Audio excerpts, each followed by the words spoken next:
Award అందుకోబోతున్నటువంటి ఉద్యోగ సోదర సోదరీమణులకు, పదవీ విరమణ పొందబోతున్న వాళ్ళు, పదవీ విరమణ పొంది కూడా భవన్ నుంచి ఈరోజు సన్మానం పొందుతున్నటువంటి వారికి, జర్నలిస్టులకు అందరికీ 76వ గణతంత్ర దినోత్సవ శుభాకాంక్షలు తెలియజేస్తా ఉన్నాను. చాలా సంతోషం. ఇందాక మిత్రులు చెప్పినట్టు ఈ భవన్తో నాకెంతో అవినాభావ సంబంధం ఉంది. సంవత్సరానికి 3 సార్లు క్రమం తప్పకుండా ఈ భవన్లో కార్యక్రమాలు జరుగుతూ ఉంటాయి.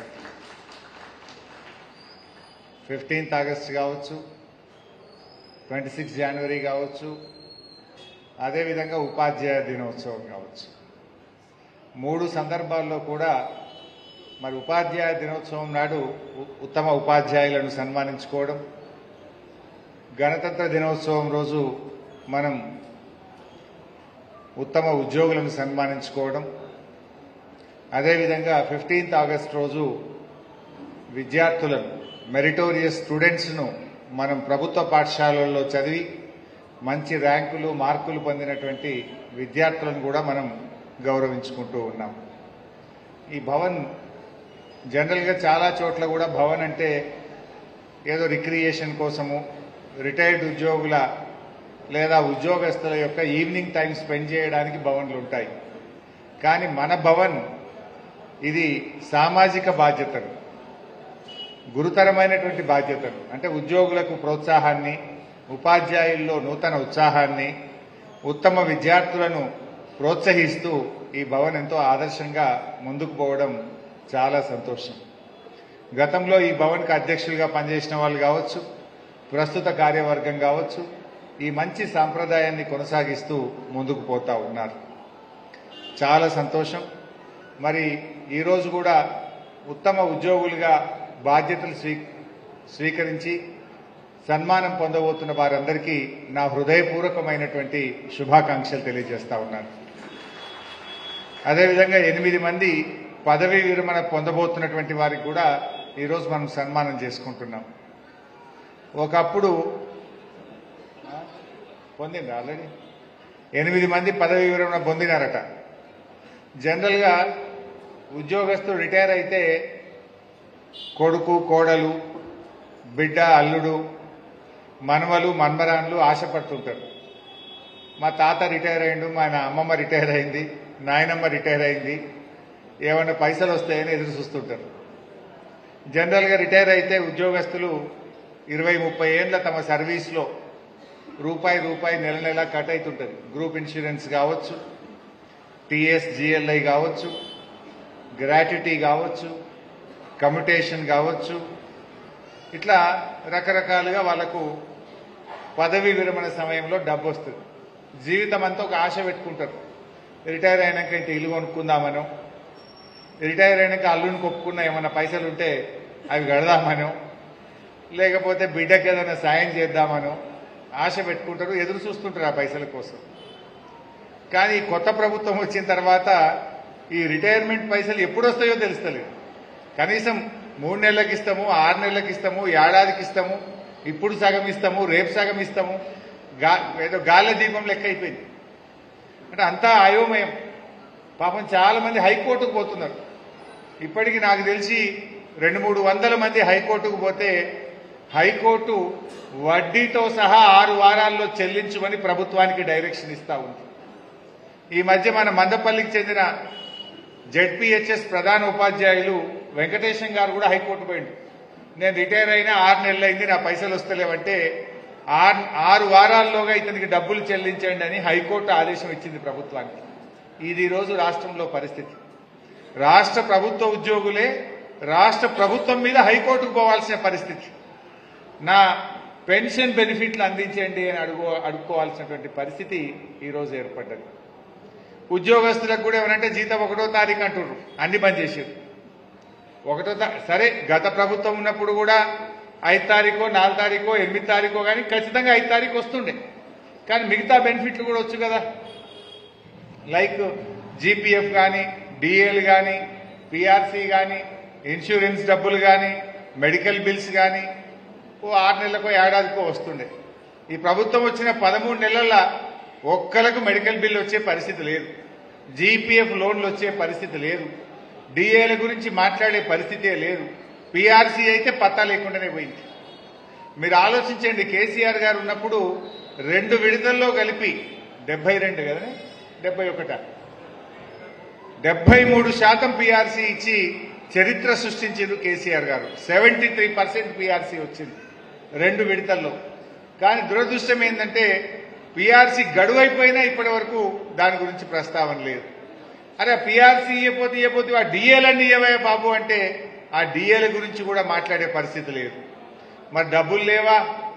ముఖ్యమంత్రి గారు మాట్లాడితే ఏమంటుండు, 1,00,000 కోట్లతో మూసి సుందరీకరణ చేస్తా అంటుండు, 40,000 కోట్లతో మెట్రో రైలు అభివృద్ధి చేస్తా అంటుండు, 1,000 కోట్లు పెట్టి 4th సిటీ కడతా, 4th సిటీకి 6 లైన్ రోడ్లు వేస్తా, 4th సిటీకి ఎయిర్పోర్ట్ నుంచి మెట్రో రైలు వేస్తా అంటుండు.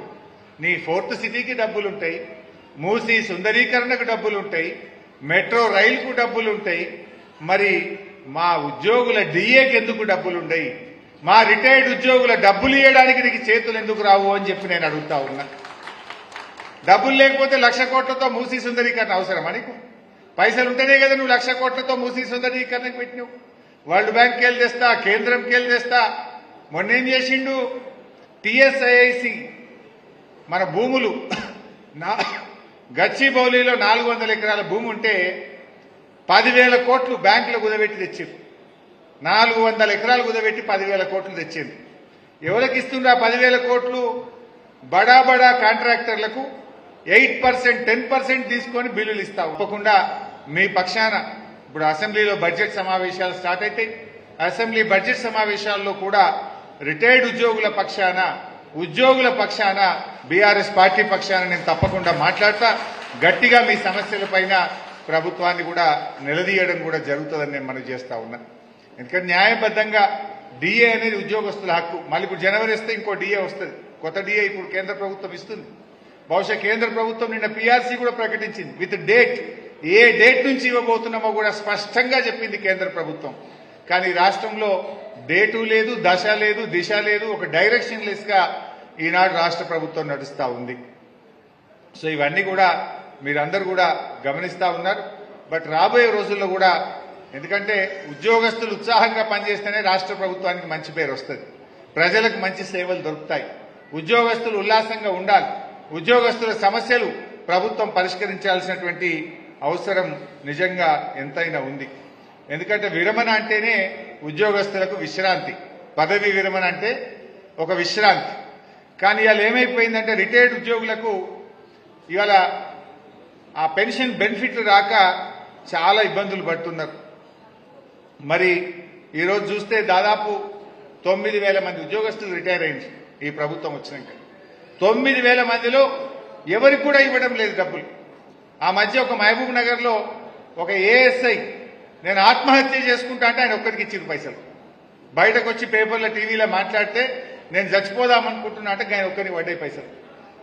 ఇంక ఇప్పుడు ఏమంటారు కొత్తగా, ఇక 61 ఏళ్ళు కాదట 65 ఏళ్ళు చేస్తారట. ఇక ఈ పైసలు ఇచ్చేటట్లేము, రిటైర్మెంట్ 65 ఏళ్ళకి చేస్తామని చెప్పి కొత్త కథ చిన్నగా లీకులు స్టార్ట్ చేసిండు. నాకు తెలిసి ఏ ఉద్యోగులు కూడా కోరుకుంటలేరు, 61 సరిపోతుంది అనుకుంటారు. ఎందుకంటే కేంద్ర ప్రభుత్వం 60 ఉన్నది, కొన్ని రాష్ట్రాల్లో 61 ఉంది. ఇది సరిపోతుంది అనేటువంటి ఆలోచనే చాలా మంది ఉద్యోగస్తుల్లో నేను వింటున్నా, నాకు అర్థమైతా ఉంది. అంటే ఇవాళ ప్రభుత్వం ఏదో ఒక రకంగా ఈ పెన్షన్ బెనిఫిట్లు ఇవ్వకుండా ఉండడానికి, తప్పించుకోవడానికి ఈ 65 ఏళ్ళనే కొత్త నాటకానికి లీకులు ఇస్తా ఉన్నారు, తెరలేపుతా ఉన్నారు. ఇది కూడా అటు నిరుద్యోగ యువత గాని విద్యార్థులు ఒప్పుకోరు, మా ఉద్యోగస్తులు కూడా ఒప్పుకునేటువంటి పరిస్థితి లేదు. యాక్చువల్లీ ఈహెచ్ఎస్ స్కీమ్, ఎంప్లాయీస్ కు అన్లిమిటెడ్ ఇన్సూరెన్స్ స్కీమ్ కూడా ప్రభుత్వం జీవో ఇచ్చింది. మేము ఉండగానే అప్పుడు జీవో కూడా ఇచ్చినాం.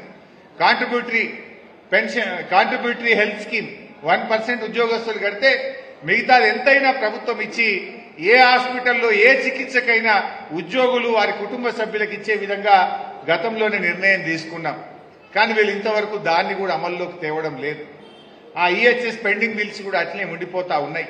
సో ప్రభుత్వం స్పందించి ఈ సమస్యలు కూడా పరిష్కరించాలని చెప్పి నేను కోరుకుంటూ, మీరు కూడా ఎవరు అధైర్యపడాల్సిన అవసరం లేదు.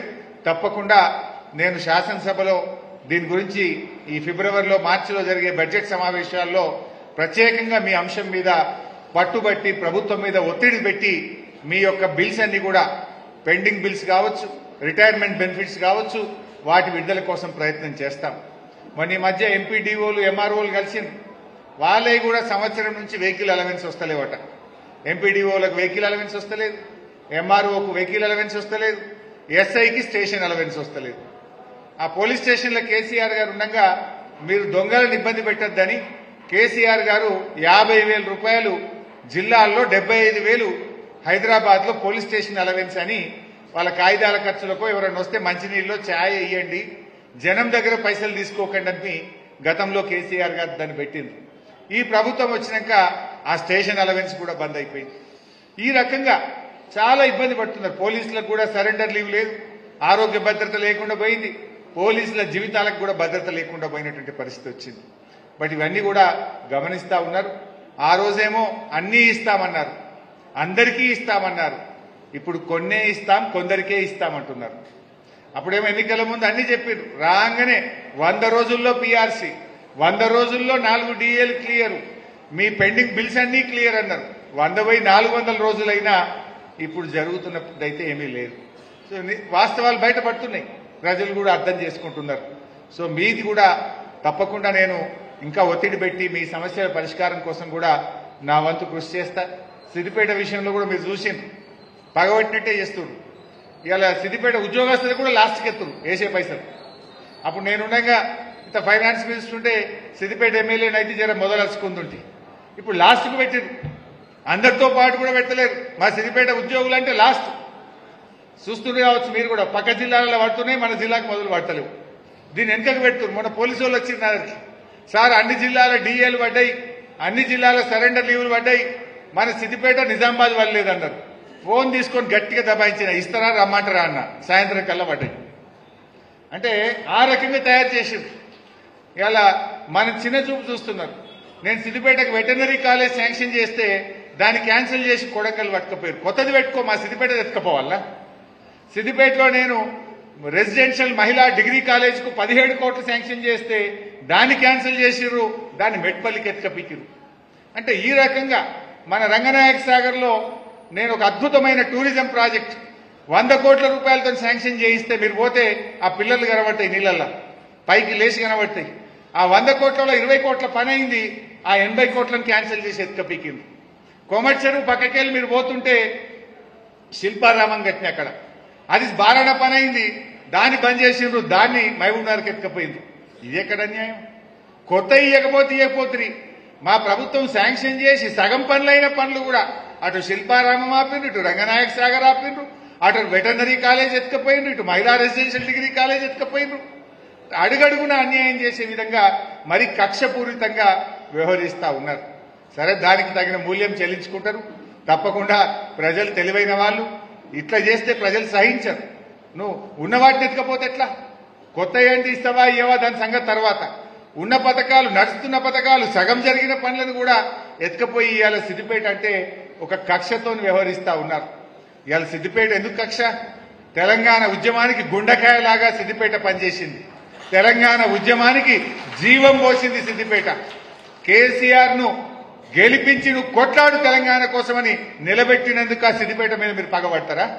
సిద్దిపేటలో ఆమన్ దీక్షా శిబిరం పాత బస్టాండ్ దగ్గర అసలు దీక్షలు కూర్చొని పౌరుడే లేడు. సిద్దిపేటలో ప్రతి ఒక్కరూ దీక్ష చేసిండ్రు.